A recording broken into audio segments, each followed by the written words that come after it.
बाबू की बहन परेशानी में है ऐसा कहकर बाबू ने उसके पिता के साथ मुझे अपने गांव की ओर जाने के लिए बुलाया था। सफर शुरू हुआ था।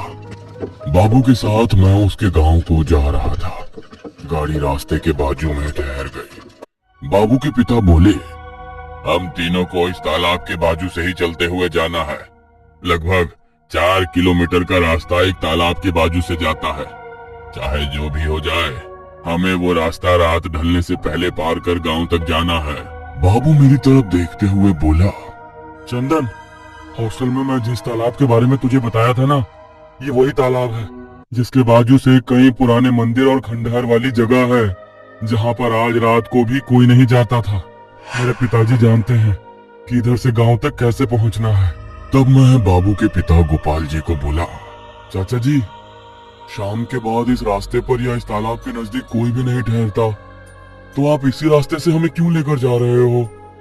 तब गोपाल जी बोले, बेटे, यही एक ऐसा रास्ता है जिस रास्ते से पूर्णिमा के दिन कोई चलते निकल पड़ता है तो उसको उस सफर में तालाब की राजकुमारी नंदिनी दिखाई देती है।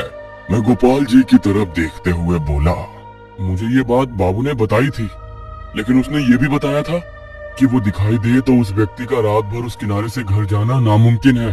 तब गोपाल जी बोले, बेटा, हम घर नहीं जाना चाहते हैं। क्या तुम्हें पता है कि वो तालाब की राजकुमारी नहीं है, बल्कि एक प्रेत आत्मा है। वो मध्य रात्रि में तालाब के बीच स्नान करने उतरती है। जब वो स्नान करके बाहर निकलती है तो वैसे ही गीले कपड़े पहने वो तालाब के नजदीक वाले एक खंडहर में चली जाती है। उस खंडहर को उसका राजमहल कहा जाता है। श्रृंगार करने के बाद उसको जो गहने पसंद नहीं आते उसे वो खंडहर के बाहर फेंक देती है। उसमें से एक भी गहना या चीज किसी कुंवारे लड़के को मिल जाए तो वो राजकुमारी उसके वश में हो जाती है। मैं डर कर बाबू की तरफ देखने लगा। तो क्या इसीलिए हम यहाँ आए हैं? तुमने तो कहा था कि तुम्हारी बहन खतरे में है क्योंकि उसके घर के इलाके में तेंदुआ आता है। तुम्हारी बहन पेट से है और तुम्हारे जीजाजी मिलिट्री में है। उसके साथ रहने के लिए और उसका ख्याल रखने के लिए कोई नहीं है, इसलिए हम वहाँ पर जाने वाले हैं। लेकिन तुम्हारे पिताजी तो कुछ और ही कह रहे हैं। मैं बाबू से बोला। तब गोपाल जी मेरी तरफ देखते हुए बोले, अरे बेटा, डरो मत। तुम अकेले ही ऐसे लड़के हो जिसके आंखों में काले रंग का तिल है, इसलिए हम तुम्हें यहाँ ले आए हैं। राजकुमारी नंदिनी स्नान करते हुए जब राजवाड़े में चली जाएगी, उसके बाद जो कोई भी चीज या गहने वो बाहर फेंकेगी वो उसको ही पहले नजर आता है, जिसके आंखों में काला तिल है। अगर काले तिल वाले इंसान ने उसे देख लिया तो उसके बाद ही दूसरे लोगों को वो चीजें दिखाई देती हैं। तुम्हें पता नहीं, अगर वो अलंकार गहने हमको मिल जाए तो हर पूर्णिमा की रात को हम यहाँ पर उसके स्नान के बाद आएंगे और जो फेंका हुआ गहना होगा उसके 100 गुना गहना प्राप्त कर सकेंगे। लेकिन ये कैसे मुमकिन है? मैंने गोपाल जी से कहा। तो गोपाल जी बोले, अरे, जब तुम अपने आंखों से देखकर उसने फेंका हुआ गहना प्राप्त कर लोगे तो वो सादा गहना या अलंकार नहीं रहेगा, वो नंदिनी के हाथों से स्पर्श किया हुआ दिव्य अलंकार होगा। जब भी उसको तुम छू लोगे तो वो अनगिनत स्वरूप में दिखाई देगा। हम सब चंद्र के प्रकाश में उसको इकट्ठा कर लेंगे। हर पूर्णिमा की रात को स्वर्ण वाले गहने हमें मिल जाएंगे। अगर इसमें कुछ गड़बड़ हो गई और उसने मेरे साथ कुछ बुरा किया तो? मैंने गोपाल जी से कहा। तब गोपाल जी बोले, अरे, इसमें कोई डरने वाली बात नहीं है, क्योंकि जिस आदमी की आंखों में काला तिल है वो उसको कभी भी देख नहीं सकती। ये तुम्हारे लिए एक वरदान है। तुम्हारी जान को कोई भी खतरा नहीं। ऐसा सफर है जिसको लोग पुराने जमाने में काले तालाब का सफर कहकर बुलाते थे। आज तक इस तालाब के बाजू में उन खंडहरों में कोई भी नहीं गया। जिन्होंने जाने की कोशिश की है, या तो नंदिनी ने उनको देखा है या फिर डर के मारे वो खुद मर गए हैं। ये सुन मैं घबरा गया। आप तो बोल रहे हो कि कोई भी आदमी वहाँ से जिंदा नहीं लौटता, और आप मुझे वहाँ क्यों भेजना चाहते हो? मैंने घबराते हुए गोपाल जी से कहा। तब गोपाल जी बोले, अरे, तुम अकेले कहाँ हो? मैं और बाबू दोनों तुम्हारे साथ है। जैसे ही नंदिनी स्नान करके उस राजमहल में चली जाएगी, तब दूर पेड़ पर बैठे हुए हम सब कुछ देखते रहेंगे। तुम्हें सिर्फ उसने फेंका हुआ कोई भी गहना हो वो उठाना है और उस पेड़ के पास आना है। मैं सोचने लगा कि अपने स्वार्थ के लिए बाप और बेटे दोनों ही मुझे झमेले में डाल रहे हैं। लेकिन अगर ये बात सच निकले तो सबसे ज्यादा स्वरूप में अनगिनत स्वर्ण के गहने मुझे ही मिलने वाले हैं, और वो भी हर पूर्णिमा की रात। चाहे काले बादल का सफर कितना ही खतरनाक क्यों ना हो, लेकिन बहुत ही लाभदायक है। ये विचार मेरे मन में आया। मैं ऊपर देखते हुए गोपाल जी से बोला, अभी तो 5 बजे हैं, अब तालाब अभी दूर है, आप तो 12 बजे वहां पर ठहरने बोल रहे हो। तो गोपाल जी बोले, 4 किलोमीटर का रास्ता है, लेकिन वहां तक पहुंचने में लगभग 6 से 7 घंटे लग जाते हैं। यह आसान रास्ता नहीं है। मैं उनके साथ वहीं पर बैठ गया। गोपाल जी, बाबू और मैं तीनों अपने थैली में से खाने की चीजें बाहर निकालते हुए वहां बैठकर पेड़ के नीचे खाना खाने लगे। शाम के 6 बजे हुए थे। अंधेरा होने वाला था। दूसरी तरफ आकाश में चंद्र की झांकी दिख रही थी। जैसे तैसे मैं उस काम के लिए राजी हुआ। अब ठीक है, लेकिन जो भी गहने मिलेंगे उसमें मेरा खुद का आधा हिस्सा रहेगा और बाकी का आधा हिस्सा आप दोनों का रहेगा, मैंने उन बाप बेटों से कहा। तब गोपाल जी बोले, ठीक है, लेकिन एक चीज ध्यान में रखना, अनगिनत स्वरूप में जब तुम्हें सोने के अलंकार दिखाई दे तब अनजाने में तुम भी तालाब के पानी को स्पर्श मत करना, नहीं तो पानी के अंदर खींचते चले जाओगे। पानी के अंदर खींचते चले जाओगे, ये बात सुन तो मैं खुद ही डर गया। मैं उन दोनों की तरफ देखते हुए बोला, क्या कभी पहले ऐसा हुआ है? तब बाबू मेरी तरफ देखते हुए बोला, मैंने तो तुम्हें पहले ही बताया था कि अगर कुछ पाना है तो कुछ खोना भी पड़ता है। अगर तुम ध्यान से सब कुछ करोगे तो कुछ दिक्कत नहीं होगी, लेकिन अगर तुम्हारे ओर से कुछ गलतियां हो गई तो परेशानी होगी। मैं बाबू की तरफ देखते हुए बोला, लेकिन तुमने ये बात मुझे पहले क्यों नहीं बताई कि तालाब आदमी को पानी में खींच लेता है? तब बाबू और उसके पिताजी गोपाल मेरी तरफ देखते हुए बोले, अगर हम तुम्हें ये बात पहले बताते तो तुम इसके लिए तैयार नहीं होते। अच्छी बात यह है कि तुम्हारे आंखों में काला तिल है। मैं उन दोनों की तरफ देखते हुए बोला, मैं पानी के पास तो नहीं जाऊंगा, लेकिन एक बात बोल देता हूँ, अगर अनजाने में मैंने पानी को छू लिया तो मुसीबत में आप दोनों को मेरी मदद करनी होगी। मैं मेरे माँ बाप का इकलौता बेटा हूँ, किसी गलत चीजों की वजह से मैं मरना नहीं चाहता। काला तालाब और उसका वो भयानक सफर शाम ढलते ही शुरू हुआ था। मैं, बाबू और उसके पिताजी गोपाल तीनों ही धीरे से तालाब के नजदीक से उन खंडरों को और मंदिरों को देखते हुए उस जगह पर जाने के लिए तैयार थे। राजमहल की ओर जाते हुए रास्ते में दलदल और पथरीला रास्ता और बीच में ही घने जंगल थे। जंगल की वजह से अंधेरा फैल गया था। चंद्र के प्रकाश में जितना भी दिखता था उसमें हम आगे बढ़ रहे थे। थोड़ी देर बाद हमें एक पुराने तरीके का पत्थर दिखाई दिया, जैसे उस पर कुछ लिखा हो और वो किसी राज्य की सीमा हो। उसके दूसरी छोर पर एक बूढ़ा आदमी हाथ में लकड़ी लिए चिल्ला रहा था, मुझे बाहर निकालो, मुझे बाहर निकालो। मैंने गोपाल जी से बोला, वो आदमी कौन है? तब गोपाल जी और बाबू मेरी तरफ देखते हुए बोले, यहाँ तो कुछ भी दिखाई नहीं दे रहा, शायद ये तुम्हारा वहम है, चलो अंदर चलो। तब वो आदमी मेरी तरफ देखते हुए बोला, अंदर मत आना, अंदर मत आना, ये काला तालाब का सफर है और यहाँ से कोई लौटता नहीं है। लेकिन फिर भी हम लोग आगे बढ़े और फिर मैं एक जगह रुक गया। मैंने आजू बाजू देखा।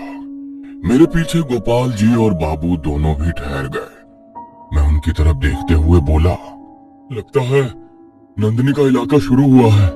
तब गोपाल जी मुझे शांत रहने का इशारा करते हुए बोले, अब बात भी नहीं करना, सिर्फ चलते जाना है।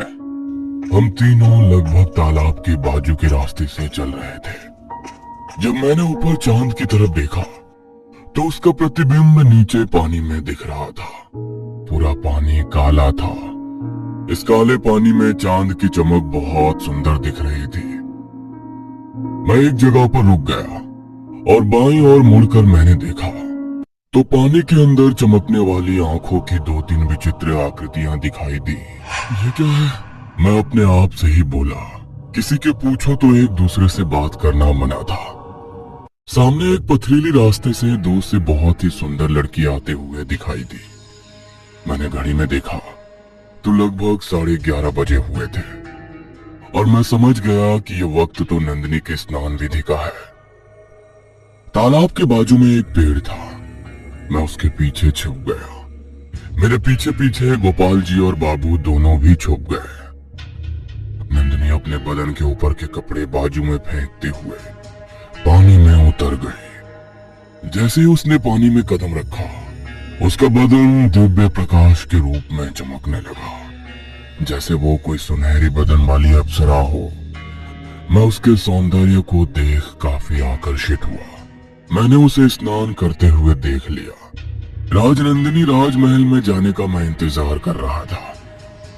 तब धीरे से मेरे पीठ के ऊपर हाथ रखते हुए गोपाल जी बोले, अब तुम्हें राजमहल के बाहर के इलाके में जाकर छुपकर बैठना होगा, क्योंकि नंदिनी ने काले तालाब के पानी में स्नान कर लिया है। अब वो श्रृंगार करने वाली है। जब भी वो कोई चीज बाहर फेंके तो उसे उठा लेना। मैं उनकी बात सुनते हुए हाँ में हाँ मिलाते हुए वहां से उसके पीछे पीछे उस राजमहल की तरफ बढ़ने लगा और झाड़ियों के बीच से रास्ता निकालते हुए जैसे तैसे उस राजमहल के बाहर पहुंचा। दूसरी मंजिल पर खिड़कियों में लाइट जल रही थी, मानो पुराने जमाने की बत्तियां लगी हुई थी। उसने उस खिड़कियों में से 2-3 अंगूठियां बाहर फेंकी। वो इतनी दूर गई कि मानो तालाब के पानी के आसपास ही गिरी हो। वो लगभग 2-3 अंगूठियां थी जिसमें हीरे जड़े हुए थे। मैं उस तरफ गया और उसमें से एक अंगूठी मुझे पानी से कुछ दूर पड़ी हुई मिली। बाकी 2 अंगूठियां शायद पानी के पास ही पड़ी थी, क्योंकि वो कुछ चमक रही थी। लेकिन मैं वहां पर नहीं गया। मैं उस इकलौते अंगूठी से ही खुश था। इतने में मेरे पीछे बाबू और उसके पिताजी दोनों ही आ गए। वो मुझे बोलने लगे, जाओ जल्दी जाओ, वो दोनों अंगूठियां भी उठा ले आओ। ये एक मिली तो है, ये बस है। इस एक अंगूठी से हमें काफी सोना मिल जाएगा, मैंने उन दोनों से कहा। लेकिन कहते हैं ना, लालच बहुत बुरी बला है। गोपाल जी अपने बेटे को इशारा करते हुए बोले, सर पर चांद आने से पहले वो दोनों अंगूठियां उठा कर लाओ और इसके हाथ में दे डालो। जैसे ही वो अंगूठियां चमकेगी, तब इस प्रकाश में 100 गुना अंगूठियां दिखाई देगी। जाओ जल्दी जाओ। बाबू इधर से दौड़ते हुए तालाब की तरफ जाने लगा। इतने में खिड़की से बाहर झांकते हुए बहुत जोर से एक औरत चिल्लाई। उसका चेहरा देखने में बहुत खतरनाक था। उसका चेहरा देख मैं डर गया। वो औरत कौन है, इसके बारे में मैं सोचने लगा। मैं पेड़ के पीछे छुप गया। पूर्ण चंद्रमा की चमक में मैंने मेरे हाथ में जो अंगूठी थी उसको सामने किया और फिर 100-200 अंगूठियां चमकते हुए मुझे दिखाई देने लगी। मैं आश्चर्यचकित हो गया। मैंने अंगूठियां उठाना शुरू कर दिया। मैंने लगभग 60 से 70 अंगूठियां उठाई और बाजू के ही झाड़ी के पीछे छिपकर बैठ गया। औरत नीचे उतरी और फिर एक ही झटके में वो बाबू के पास पहुंच गई। बाबू उसको देखते हुए डर गया और पीछे चलते हुए पानी की सतह पर चला गया। और फिर पानी के अंदर की वो विचित्र आकृतियां थी, उन्होंने बाबू को पानी में खींच लिया। उसके बाद गोपाल जी चिल्लाने लगे, अरे बचाओ चंदन, मेरे बेटे को कोई तो बचाओ। लेकिन मैं घबराया हुआ था, इसीलिए उसी जगह पर बैठा रहा। अपने बेटे को बचाने के लिए गोपाल जी तालाब के पास भागे, लेकिन उनको भी उस काले तालाब के पानी ने अंदर खींचना शुरू कर दिया। वो अनगिनत आकृतियां उन दोनों को तालाब में खींचते हुए पानी के अंदर समाने लगी। दोनों ही जोर जोर से चिल्लाने लगे, बचाओ बचाओ। लेकिन कोई भी उनकी आवाज नहीं सुन रहा था। मैं घबराया हुआ था और वैसे ही खड़ा था। थोड़ी देर के बाद भयानक दिखने वाली वो औरत पानी में नहाने को गई और नहाने के बाद वो पानी से बाहर आने के लिए उठी। मैं आश्चर्यचकित नजरों से उसकी तरफ देखता ही रह गया। वो भयानक दिखने वाली औरत कोई भूत वूत नहीं थी, वो तो सुंदर दिखने वाली नंदिनी राजकुमारी थी। मैं ये सोचने लगा कि ये क्या हुआ, कैसे हुआ। स्नान कर वो अपने राजमहल में जाने के लिए तैयार हो रही थी। उसके बदन के ऊपर से वो काले तालाब का पानी काले रंग में चमकने लगा था, मानो खून से उसने स्नान किया हो। मैं डर गया। जितनी भी अंगूठियां थी वो साथ लेकर मैं वापस चलने लगा। थोड़ी देर के बाद मैं पत्थर के पास पहुंचा। रात के लगभग 3:30 बजे थे। थोड़ी देर चलते हुए मैं रास्ते की तरफ जाने लगा। मैं सोचने लगा कि लालच के कारण मेरा मित्र बाबू और उसके पिताजी गोपाल दोनों ही तालाब में मर गए। लेकिन मैं कैसे बच गया? मुझे उसने कैसे नहीं देखा? और वो राक्षसी दिखने वाली औरत पानी में स्नान करने पर फिर से राजकुमारी कैसे बन गई? इतने में एक बूढ़ा आदमी कराहते हुए हाथ में लकड़ी लिए चल रहा था। मेरी तरफ देखते हुए वो बोला, काले तालाब का सफर करने आया था क्या तू? मैं तब उसको देखते हुए बोला, आप कौन है और आप ये कैसे जानते हैं? तब वो बोला, उस पत्थर के उस पार जब तुम चले जाओगे तब वो नंदिनी का क्षेत्र है। उस क्षेत्र से आज तक कोई भी आदमी जिंदा नहीं लौटा। तुम कैसे लौट कर आ गए? तुम्हारे हाथों में इतनी अंगूठियां दिख रही हैं, इसका मतलब तुमने काले तालाब का सफर पूरा किया है। तब मैं उस आदमी को देखते हुए बोला, आप ये कैसे जानते हैं? तब वो आदमी मेरी तरफ देखते हुए बोला, तुम्हारे आंखों में काला तिल है, जिसकी वजह से तुमको नंदिनी ने नहीं देखा और ना ही पानी में रहने वाली अप्सराओं ने देखा। लेकिन मैं अचंभित में हूँ कि तुम बाहर कैसे आए। पूर्णिमा की रात को नंदिनी के स्नान के बाद वो अनगिनत स्वरूप धनराशि देती है, लेकिन जब धनराशि दुगनी हो जाए तब वो खून से स्नान करती है। तुम तो जिंदा हो। तब मैंने अपने सिर पर हाथ रखते हुए उस आदमी से बोला, अरे मेरे साथ 2 लोग थे। वो लालच में उस तालाब के पास चले गए और खुद तालाब में खींचते हुए अंदर समा गए। तब वो आदमी बोला, इसी कारण से तुम जिंदा हो, नहीं तो तुम उसके पास जाते तो तुम्हारा नंबर लग गया होता। आज तक कोई भी आदमी इस तालाब से जिंदा नहीं लौटा। तुम पहले आदमी हो जो जिंदा लौटे हो और अनगिनत स्वरूप में हीरे की अंगूठी लेकर लौटे हो। मैं उस आदमी को देखते हुए बोला, आप कौन है? तब वो आदमी बोला, मैं उस तालाब में डूबकर मरने वाला एक लालची हूँ। जब कोई दूसरा लालची आकर कोई धन प्राप्त कर लेगा तभी मुझे मुक्ति मिलेगी। ऐसा श्राप था नंदिनी का। आज तुम आ गए, तुम्हें धन प्राप्त हुआ और इस पत्थर के बाहर मैं आ गया। उस नंदिनी के राज्य के इलाके से बाहर आ गया और मुक्त हो गया। इसीलिए तो तुम्हें मैं देखकर चकित हूँ। ये सब सुनने के बाद मैंने मेरे सिर पर हाथ रखा। बाप रे, जितना भी मिला हो उससे समाधान करना चाहिए। ज्यादा लालच बुरी बला है, ये मेरे दादाजी ने मुझे कहा था। और उसी कहावत की वजह से मैं आज जिंदा लौटा और एक मरे हुए को मुक्ति देते हुए धनवान हो गया। यह काला तालाब का सफर कभी किसी के नसीब में ना आए, ऐसा मैं सोचने ही लगा। तब वो आदमी बोला, जो तुम्हारे साथ दोनों थे उनको तुम बाहर निकालना नहीं चाहोगे?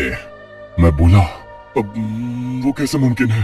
तब वो बोला, अगली पूनम की रात को तुम्हें ऐसे ही वहां पर जाना पड़ेगा और वो धन लेकर यहाँ पर वापस आना पड़ेगा।